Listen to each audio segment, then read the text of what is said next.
Synesthesia is a fascinating neurological phenomenon in which stimulation of one sensory or cognitive pathway leads to involuntary experiences in another. This results in the blending or merging of sensory perceptions that are typically separate. While the exact mechanisms of synesthesia are still being researched, here's an overview of the current understanding of the science behind synesthesia: neural cross-wiring. Synesthesia is believed to involve cross-wiring or increased connectivity between brain regions that are responsible for processing different senses. In a typical brain, these sensory pathways remain separate, but in individuals with synesthesia, there seems to be an unusual degree of connectivity between these pathways. Genetic and developmental factors.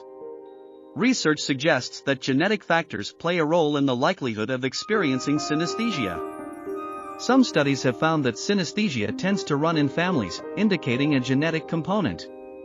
Additionally, it's thought that synesthesia emerges during brain development, possibly due to the persistence of certain neural connections that are typically pruned during early childhood. Neurotransmitter involvement. Neurotransmitters, the chemicals that facilitate communication between brain cells, may also play a role in synesthesia. For instance, glutamate, which is involved in sensory processing, has been linked to synesthetic experiences. Structural brain differences. Brain imaging studies have shown that individuals with synesthesia might have structural differences in their brains compared to those without the condition. For example, increased gray matter volume has been observed in brain regions associated with sensory processing and connectivity. Different types of synesthesia. There are various forms of synesthesia, each involving different senses or cognitive functions. Synesthesia can manifest in a variety of ways, where one sensory or cognitive experience triggers an involuntary and consistent experience in another sense. Here are a few examples of different types of synesthesia. Grapheme color synesthesia. Individuals with this type of synesthesia perceive letters and numbers as inherently associated with specific colors. For instance, the letter A might always be seen as red, B as blue, and so on. Chromesthesia, or sound-to-color synesthesia. People with chromesthesia experience colors in response to auditory stimuli, such as music or voices. They might see colors in their mind's eye when hearing different sounds. For example, a certain musical note might consistently appear as a specific color. Spatial sequence synesthesia. In this form, numbers, days of the week, or months of the year are perceived as having specific spatial locations. For instance, someone might see the months arranged in a specific pattern in their mind's eye, and this pattern remains consistent. Lexical gustatory synesthesia. Words or spoken language evoke specific tastes or sensations on the tongue. For example, hearing the word apple might trigger the taste of an apple in the synesthete's mouth. Mirror touch synesthesia. Individuals with mirror touch synesthesia experience physical sensations on their own bodies when they see someone else being touched or experiencing pain. For instance, if they see someone being poked in the arm, they might feel a sensation on their own arm. Number form synesthesia.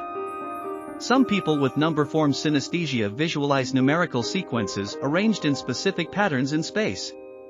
They might see a mental number line or grid that corresponds to numbers. Conceptual synesthesia. This form involves associating abstract concepts with sensory experiences. For example, a person might associate certain concepts with specific colors, shapes, or tactile sensations. Time-space synesthesia. Time-related experiences, such as days, months, or years, are associated with specific spatial layouts or patterns. For instance, a person might perceive the months of the year as forming a circular arrangement around them. It's important to note that synesthetic experiences are highly individual and consistent for each synesthete. While these examples illustrate some common types of synesthesia, there are many more variations and combinations that people might experience. Additionally, the actual experiences can vary in intensity and vividness from person to person. The role of feedback loops. Feedback loops between brain regions could contribute to the phenomenon of synesthesia. When sensory information is processed in one area of the brain and then sent back to another area, it might lead to the sensory blending characteristic of synesthesia. Enhanced connectivity and cognition. While synesthesia is often associated with the merging of sensory experiences, it could also provide cognitive benefits.